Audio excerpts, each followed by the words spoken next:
कृष्णाय नमः। जय श्री कृष्णाय नमः। श्री भगवान बोले, हे लक्ष्मी, मैंने आपको प्रथम अध्याय का बारे में बताया है। मैं अब आपको दूसरे अध्याय के बारे में बताता हूँ। दक्षिण दिशा में वेद वेता ब्राह्मणों के पुरंदर नामक नगर श्रीमान देव शर्मा नामक एक विद्वान ब्राह्मण रहते थे। वे अतिथियों के पूजक, स्वाध्यायशील, वेद शास्त्रों के विशेषज्ञ, यज्ञों के ज्ञाता और अनुष्ठान करने वाले तपस्वियों के सदा ही प्रिय थे। उन्होंने उत्तम द्रव्यों के द्वारा अग्नि में हवन करके दीर्घ काल तक देवताओं को तृप्त किया, किंतु उन धर्मात्मा ब्राह्मण को कभी सदा रहने वाली शांति न मिली। वे परम कल्याण में तत्व का ज्ञान प्राप्त करने की इच्छा से प्रतिदिन प्रचुर सामग्री द्वारा सत्य संकल्प के तपस्वी की सेवा करने लगे, फिर भी उन्हें शांति नहीं मिली। पृथ्वी उनके समक्ष एक त्यागी महात्मा प्रकट हुए। वे पूर्ण अनुभवी, आकांक्षा रहित, नासिका के अग्रभाग दृष्टि रखने वाले तथा शांत चित्त थे। निरंतर परमात्मा के चिंतन में संलग्न हो वे सदा आनंद विभोर रहते थे। देव शर्माओं नित्य संतुष्ट तपस्वी को शुद्ध भाव से प्रणाम किया और पूछा, महात्मन, मुझे शांतिमय स्थिति कैसे प्राप्त होगी? मेरे पास सब कुछ है, लेकिन मुझे शांति नहीं प्राप्त होगी। तब आत्मज्ञानी संत देव शर्मा सोपुर ग्राम के निवासी मित्रवान का, जो बकरियों का चारवा था, परिचय दिया और कहा, वही तुम्हें उपदेश देगा। यह सुनकर देव शर्मा ने महात्मा के चरणों की वंदना की और समृद्धिशाली सोपुर ग्राम में पहुंचकर उसके उत्तर भाग में एक विशाल वन देखा और उसी वन में नदी के किनारे एक शिला पर मित्रवान बैठा था। उसके नेत्र आनंदातिरिक्त निश्चल हो रहे थे। वह अपलक दृष्टि से देख रहा था। वह स्थान आपस का स्वाभाविक वेड़ छोड़कर एकत्रित हुए परस्पर विरोधी जंतुओं से घिरा था। वहां उद्यान में वह बैठकर भगवान का चिंतन कर रहा था। उसको देखकर देव शर्मा उसके पास गया। मृगों के झुंड आते शांत भाव से बैठे थे। मित्रवान दया से भरी हुई आनंदमय मनोहरी दृष्टि से पृथ्वी पर मानो अमृत छिड़क रहा हो ऐसे लग रहा था।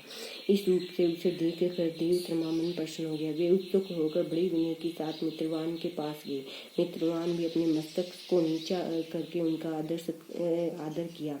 तदनंतर विद्वान देव शर्मा अनन्य चित्त से मित्रवान के समीप गए और जब उसके ध्यान का समय समाप्त हो गया, उस समय उन्होंने अपने मन की बात पूछी। महाभाग, मैं आत्म का ज्ञान प्राप्त करना चाहता हूँ।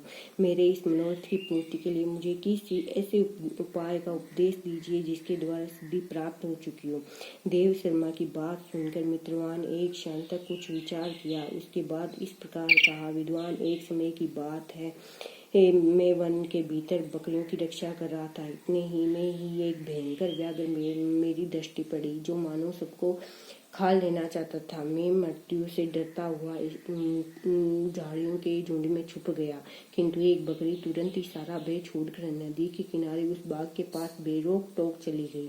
फिर तो व्याघ्र भी द्वेष छोड़कर चुपचाप खड़ा हो गया। उसे इस अवस्था में देखकर बकरी बोली, व्याघ्र, तुम्हें तो अभिष्ट भोजन प्राप्त हुआ है।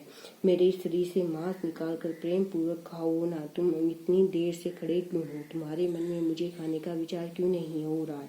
व्याघ्र बोला, बकरी, इसी स्थान पर आते ही मेरे मन से द्वेष का भाव निकल गया।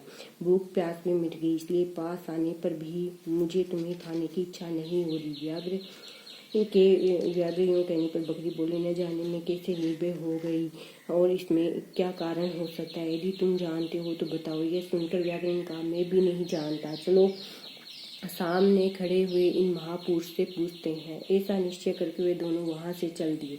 उन दोनों के स्वभाव में यह विचित्र परिवर्तन देखकर मैं बहुत विस्मय में पड़ा था। इतने में उन्होंने मुझसे ही आकर प्रश्न किया।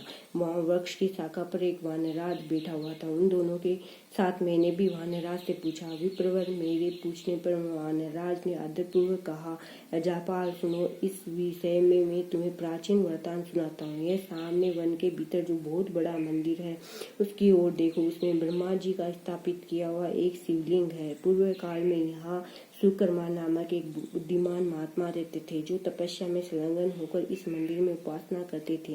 वे वनों से फूलों का संग्रह कर लाते और नदी के जल से पूजनीय भगवान शंकर को स्नान कराकर उन्हीं से उनकी पूजा किया करते थे। इस प्रकार आराधना कार्य करते हुए सुकर्मा यहाँ निवास करते थे। बहुत समय बाद उनके समीप किसी अतिथि का आगमन हुआ।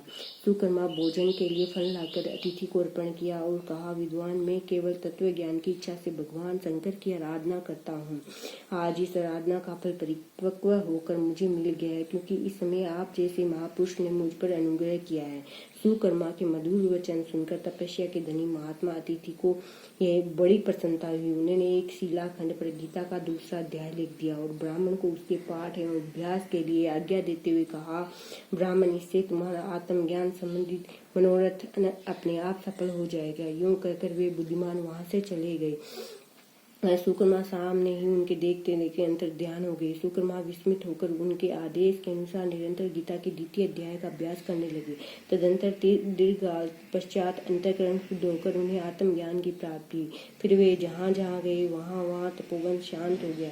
उनमें शीत उष्ण और राग द्वेष आदि की बाधाएं दूर हो गई। इतना ही नहीं, उन स्थानों में भूख प्यास का कष्ट भी जाता रहा तथा भय का सर्वथा अभाव हो गया।